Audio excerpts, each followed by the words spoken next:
Então vocês percebem, né, gente, o nível de incoerência na situação. Como é que diz que eu teria uma suposta incapacidade, deficiência, né?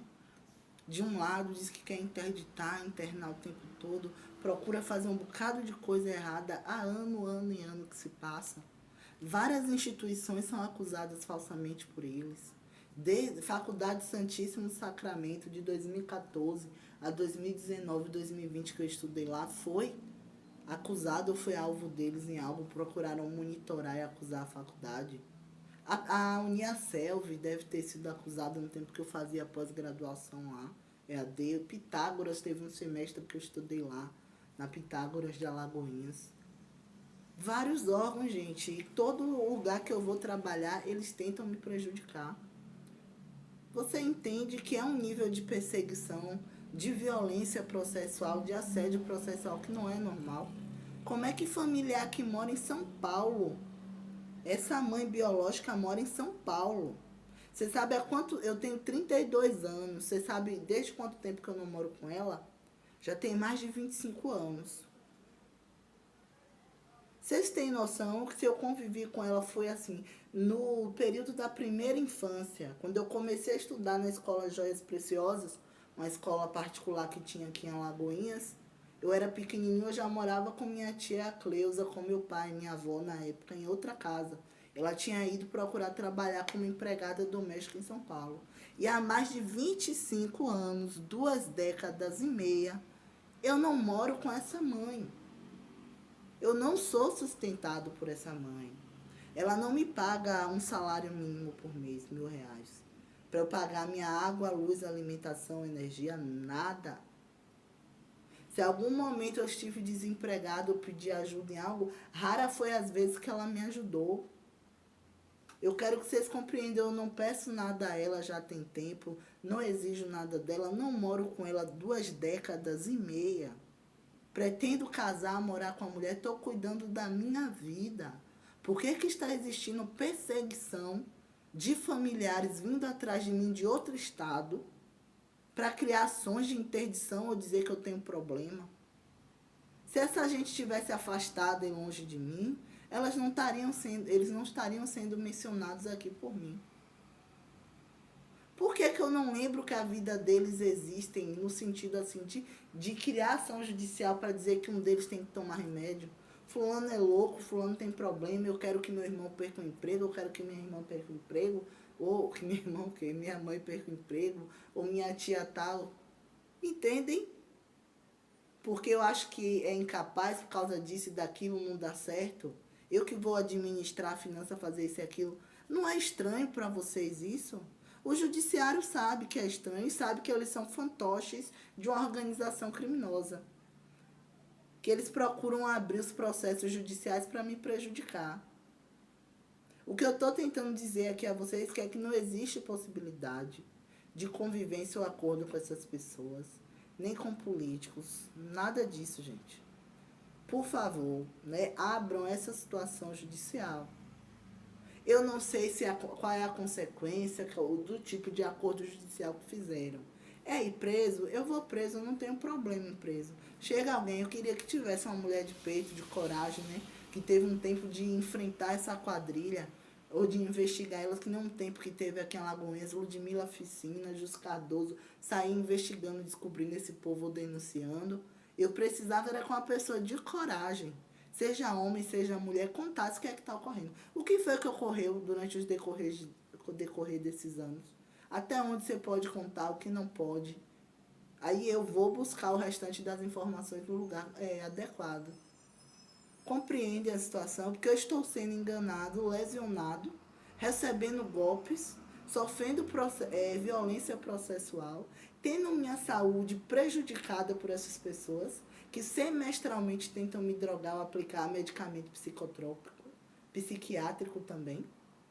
Gente, quando eu falo disso, é um absurdo tão grande, porque tem efeitos colaterais.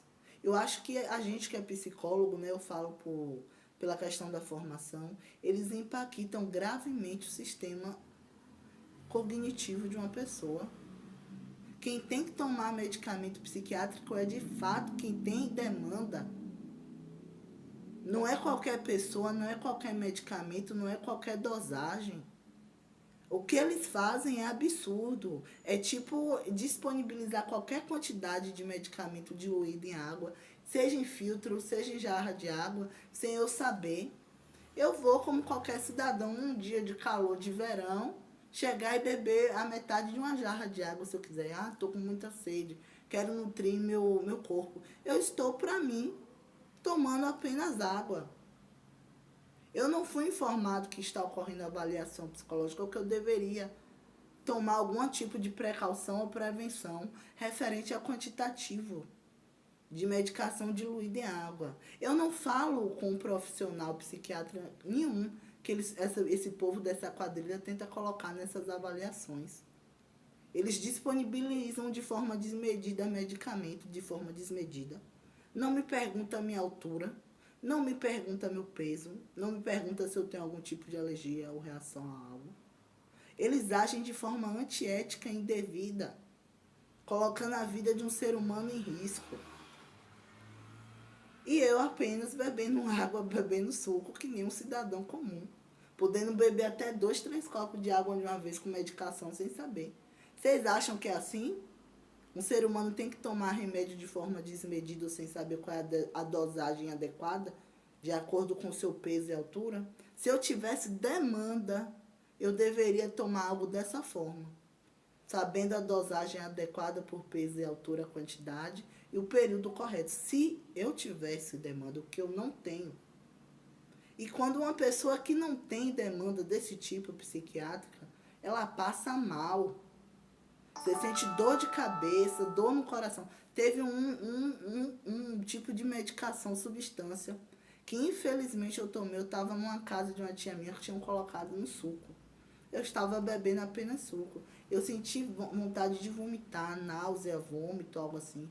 Cheguei em casa, aquele medicamento criou até dor no meu coração. Olha, gente, eles podiam estar colocando até medicamento adulterado, dizendo que era medicamento psiquiátrico, devido à demanda da avaliação psicológica. Eu digo a vocês, foi a primeira vez que eu senti dores tão fortes no coração. Eu nunca vi remédio psiquiátrico, algo do tipo assim, né, nos estudos que a gente faz, causar efeito colateral em uma área assim, específica, como o coração. Não era taquicardia ou aceleração, era a dor extrema. Eu poderia ter tido até uma parada cardíaca ou algo assim bem grave. Entendem, gente? Eu não estou falando aqui de gente com ansiedade ou com ritmo acelerado de coração. Nada disso, não. Dor no coração forte mesmo. Parecia que ia dar um ataque cardíaco, alguma parada, algo assim. Aquilo ali não é normal, gente. Aquilo ali eu tenho certeza que foi questão de medicação.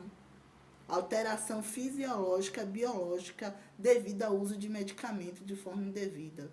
Porque eu nem sabia que eles tinham colocado algum medicamento no suco. Eu tenho semestralmente minha saúde prejudicada por essas pessoas. É muito grave, gente, o que está ocorrendo no Brasil. Eu estou pedindo apenas para ter acesso aos processos, ao conteúdo, à cópia dos processos e poder ter o direito de me defender. Seja lá quem esses parentes acusem ou não. Se for preciso ficar preso, me conte o processo, a gente vai caminhando para a delegacia, eu fico preso. Não tenho problema nenhum em ficar preso aguardando o advogado chegar com habeas corpus, quando for possível. Mas eu quero ter acesso ao processo e poder me defender e cuidar de minha vida. Não é permitir que violentem, né, que violem e prejudiquem a minha saúde e os meus direitos. É isso que está complicado. É muito grave, gente, o que está ocorrendo aqui.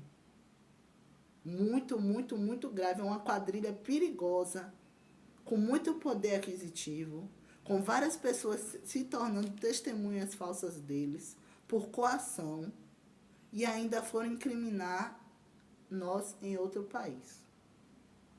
Olha, eu não sei se isso vai chegar nos Estados Unidos, eu gostaria, seja famoso, órgãos de justiça dos Estados Unidos, o que for, o local que criou este aparelho, essa tecnologia, entre em contato comigo de forma emergencial.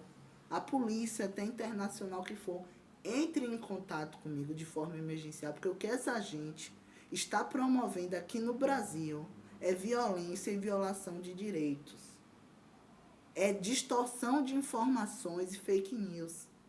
Não tem ninguém aqui se negando a responder a vocês, a esclarecer os fatos. É muito grave mesmo. Pessoas sendo acusadas falsamente, pessoas tendo sua saúde comprometida, pessoas sendo violentadas e mudando o depoimento, testemunho. Compreendem, gente? Eu tenho certeza até que essas moças do Strip Chat, a maioria mudou o testemunho. Fez algum tipo de delação sobre coação. Por causa desses PFs, desses policiais do Rio de Janeiro, que foram coagi-las. Que inventaram que elas seriam gente errada ou faziam coisas erradas, monitoraram elas e procuraram violentar e coagir. E hoje até um falso testemunho contra mim, elas têm que apresentar, mas eu compreendo. Eu compreendo que elas estão fazendo algo sobre coação. E tudo isso porque o sistema de justiça negligencia os nossos direitos, o nosso direito à vida, a proteção à vida e à segurança, que nem deveria ser protegido, tanto de testemunhas, seja testemunha-chave ou não, como de pessoas que foram vítimas deles. E é isso que é o mais chocante, porque eu fico assim, eu estou de um jeito que eu estou encaminhando o ofício, o arquivo, PDF para todas as instâncias de justiça do Brasil que eu tiver acesso ao endereço de e-mail. Por quê, gente? Porque eles estão tentando abafar os fatos verdadeiros. Porque eles estão tentando criar acordos judiciais que são prejudiciais contra a minha vida, ao invés de abrir os processos, fazer o que é correto. E aí a gente vai sobrevivendo da forma que é possível. E eu quero que, assim, o que ocorrer comigo, seja eu vir falecer, ou ser preso, ser assassinado por eles, o que for, todos tiveram acesso ao conteúdo que eu enviei, que eu encaminhei, referente a esses arquivamentos de processo que essa promotora fez, aos pedidos que eu fiz de destituição do poder familiar, denúncia, aos vídeos registrados no Instagram.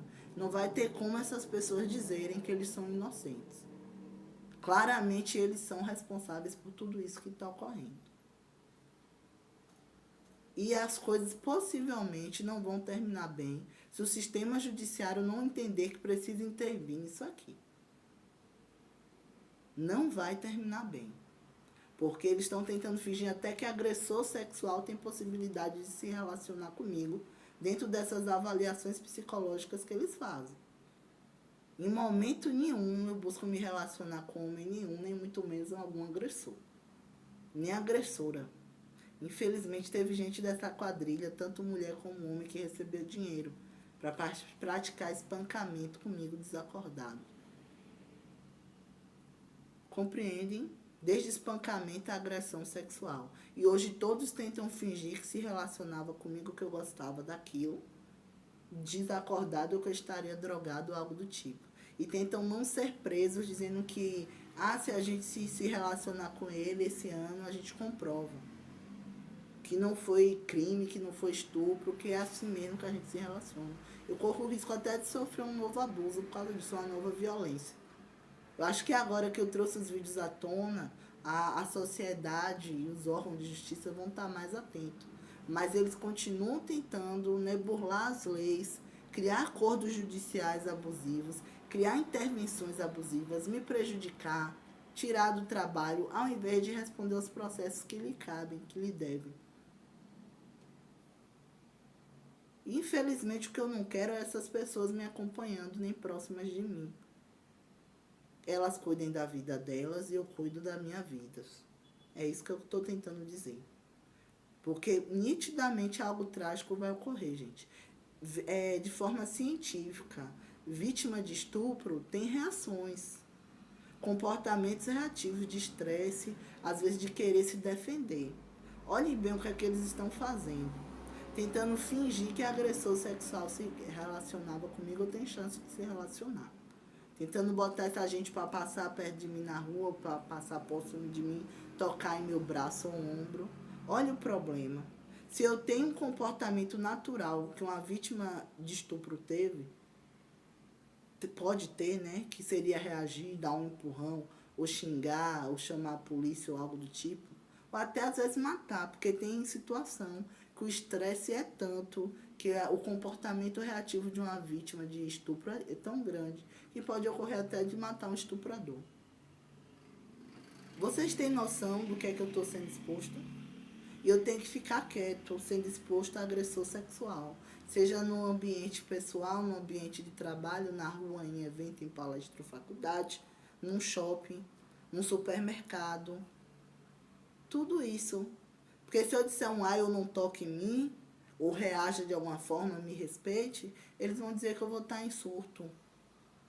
Porque eu estaria tendo um comportamento natural, uma reação, comportamento reativo de uma vítima de estupro. De não querer estar no mesmo espaço, no mesmo ambiente que aquele estuprador. Ou seja, eu tenho que ficar quieto, calmo, calado, no ambiente de trabalho, com um estuprador do lado ou na rua, porque não abrem os processos e o estuprador quer brincar de que vai virar meu coleguinha, ou que tem chance de se relacionar comigo. Compreenderam a gravidade? Os policiais corruptos estão dando até acesso à tecnologia da polícia para agressor sexual acessar, monitorar a vítima dentro de casa junto com eles ou ameaçar para eles. Esse tipo de coisa grave que está ocorrendo. Isso tudo já podia ter sido delatado, já poderia ter sido encaminhado, ter se tornado público, se o sistema de justiça do Brasil, até Estados Unidos, tornar essa questão pública o mais rápido possível, buscar resolver isso. Por mais que a gente esteja sendo acusado falsamente, a melhor estratégia, a melhor escolha é trazer a verdade à tona. É explanar os fatos, trazer tudo a público, tornar tudo claro. Que onde as coisas correm de forma clara, não tem como atos de corrupção, de crime, de violência ocorrer sem as pessoas perceberem. É só o que fica claro. Estou com receio, pensando bem se eu vou participar desse momento de reunião remota amanhã ou não. Porque deram um jeito até de alguns órgãos que eu enviei, o endereço por e-mail, deram um jeito da mensagem não chegar. Estou recebendo feedback de que a mensagem não foi enviada, reportando o erro. Por que estão querendo ter esse momento comigo sem outras pessoas saberem? Notificaram meus advogados?